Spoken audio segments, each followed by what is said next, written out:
और कितनी बढ़िया बात है, ये कथा कितनी तारीख को पूरी हो रही है? ये 28 तारीख को कथा पूरी होने जा रही है और 30 तारीख से केवल 29 बीच में है। एक दिन तो भंडारा का भी चाहिए, तो 29 बीच में है। 30 तारीख से श्री पहाड़ी बाबा भक्तमाली जी गौशाला के श्री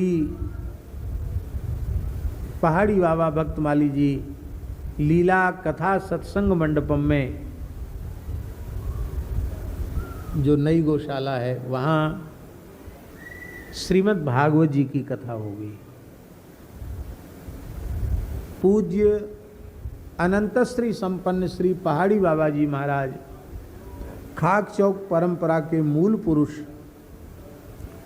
जिनका आविर्भाव भी कार्तिक पूर्णिमा को हुआ था और जिन्होंने जीवित समाधि कार्तिक पूर्णिमा को ली थी, उनका समाधि दिवस होगा 214वां। कितना?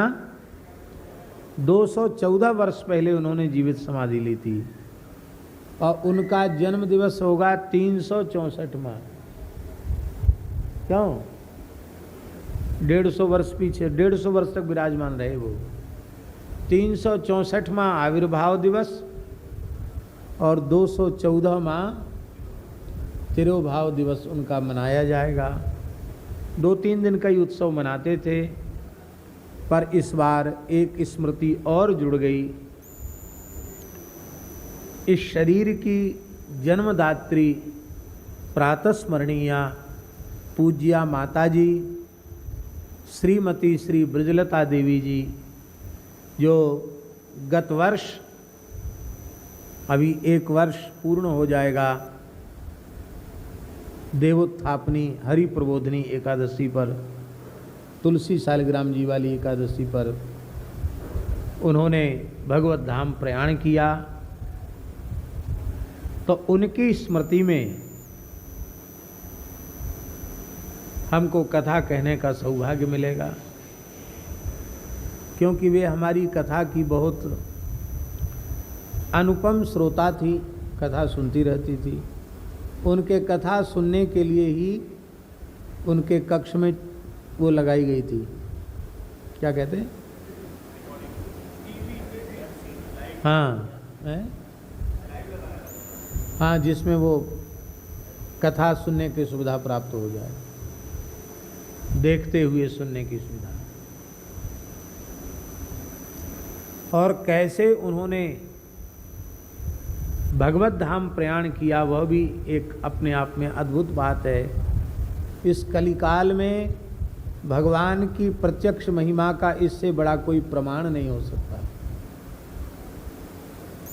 निरंतर लीला में डूबा रहना, निरंतर लीला का अनुभव करना, बार बार श्री जी का दर्शन होना, अष्ट सहचरियों का दर्शन होना, उनके साथ कभी मानसरोवर खेलने जाना, कभी भांडीर वन खेलने जाना, और ऐसी ऐसी विलक्षण घटनाएं जिनको सुनकर के मलिन हृदय वाला जीव तो विश्वास नहीं करेगा।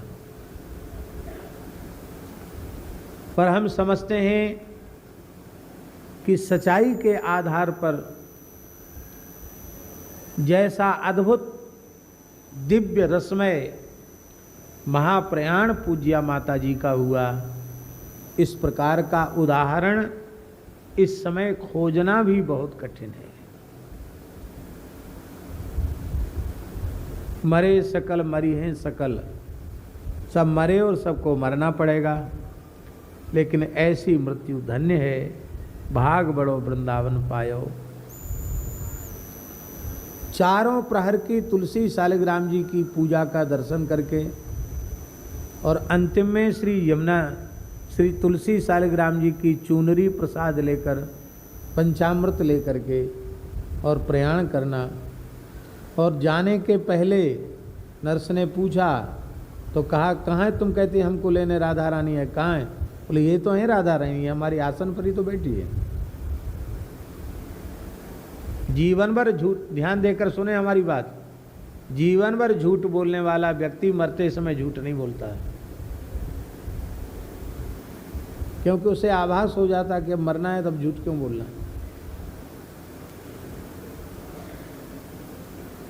मृत्यु के समय सब सत्यवादी हो जाते हैं, पर उन्होंने अपने जीवन में कभी झूठ नहीं बोला। जीवन में ये उनके सत्य का बल था। निश्चल निष्कपट इतनी थी कि जो मन में आया उसको छिपाना नहीं, सीधे कह देना, बुरी लगो चाहे भली लगो। हमें खूब स्मरण है, गांव में एक बार सत्संग हो रहा था, पूज्य गुरुदेव भक्तमाली जी विराजे थे और महाराज जी को पता चला कि कभी कभी किसी बात पर पिताजी डांटते हैं, तो उन्होंने कहा, पंडित जी हल्के में मत लेना, आपसे अध्यात्म में ये बहुत आगे हैं। हम उस समय बैठे थे, हमको वाक्य ज्यों का त्यों याद है।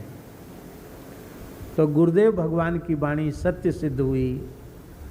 अध्यात्म कहते किसको हैं? आत्मनि अधि इति अध्यात्मम, आत्मनि अधि। आत्मा अंतःकरण के आश्रित जो विषय है वो अध्यात्म है, आत्मा के आश्रित जो विषय है वो अध्यात्म है। हम भी अपने को भाग्यशाली मानते हैं कि ऐसी माता के गर्भ में रहने का सौभाग्य भगवान ने कृपा करके हमें प्रदान किया। तो उन माता जी के निमित्त कथा होनी है।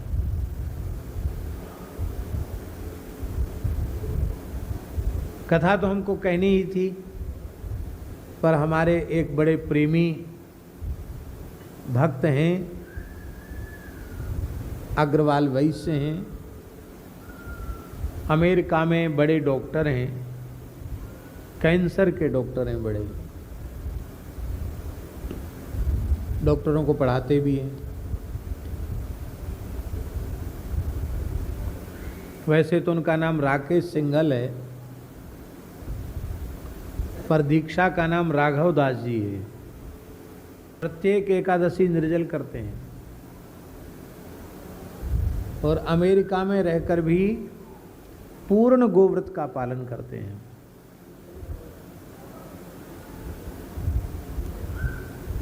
किसी के घर का पानी भी नहीं पीते।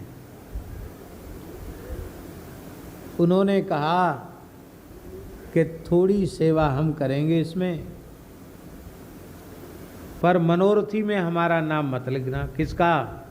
बोले कथा कहें आप, और इस कथा के मनोरथी होंगे पूज्य सद्गुरुदेव श्री भक्तमाली जी महाराज।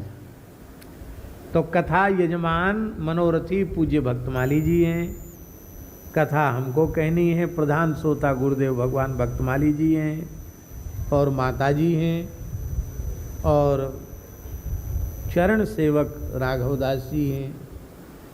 तो वो कथा भी होनी है। द्वादशी को माता जी का झरा भंडारा होना है। ये सूचना हम इसलिए आपको दे रहे हैं, हर साल 2 झरा होते थे, इस साल 1 झरा होता था, इस साल 2 झरा हैं। द्वादशी का झरा, फिर पहाड़ी बाबा वाला जो प्रतिवर्ष होता है वो झरा, 2 झरा होने हैं।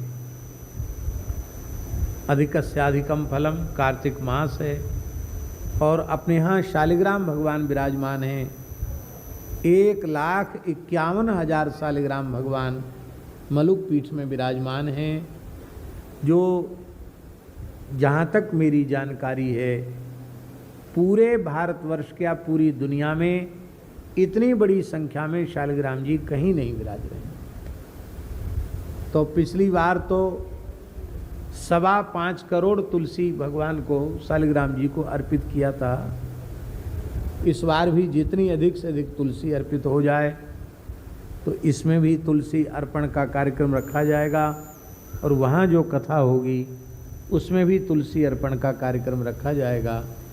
तो ज़्यादा से ज़्यादा लोग तुलसी मिले इसकी भी व्यवस्था की जाएगी, और जो लोग स्वयं लेकर तुलसी आना चाहते हैं वो भी आकर के ला सकते हैं। तो ये आगे के कार्यक्रमों की सूचना हुई कि आपको 28 तक ये कथा सुननी और फिर 30 तारीख से आपको दूसरी कथा सुनने का अवसर मिलेगा। तो आप सबका कार्तिक मास बहुत अच्छा व्यतीत होने वाला है और हमारे ऊपर तो भगवान की ऐसी कृपा है, हम अक्षय नवमी को ही इंदौर में कथा पूरी करेंगे 30 तारीख को, और 30 तारीख को ही शाम को यहाँ कथा शुरू करेंगे। एक ही दिन में एक कथा पूरी होगी, दूसरी कथा शुरू होगी, क्योंकि समय था नहीं। तो फिर मासांतर हो जाता, पक्षांतर हो जाता, मासांतर हो जाता। तो विशेष चार्टर प्लेन की व्यवस्था की गई है इंदौर से आगरा, फिर हम यहाँ के 4 बजे कथा शुरू कर देंगे। कृष्ण गोपाल दास जी का खूब मंगल हो,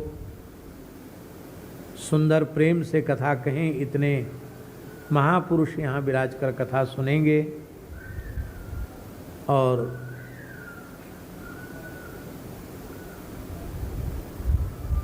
विरक्त के लिए मान बड़ाई पद प्रतिष्ठा की कामना, कंचन कामनी का आकर्षण पतन का कारण है, विष से भी भयंकर विष है, ऐसा मानकर स्वप्न में भी इनकी अभिलाषा नहीं रखनी चाहिए और अत्यंत निष्काम भाव से भगवान की चर्चा, भगवान के प्राण प्यारे भक्तों की चर्चा मूल ग्रंथ के आधार पर करनी चाहिए। इसमें वक्ता का भी कल्याण है और श्रोता का भी कल्याण है।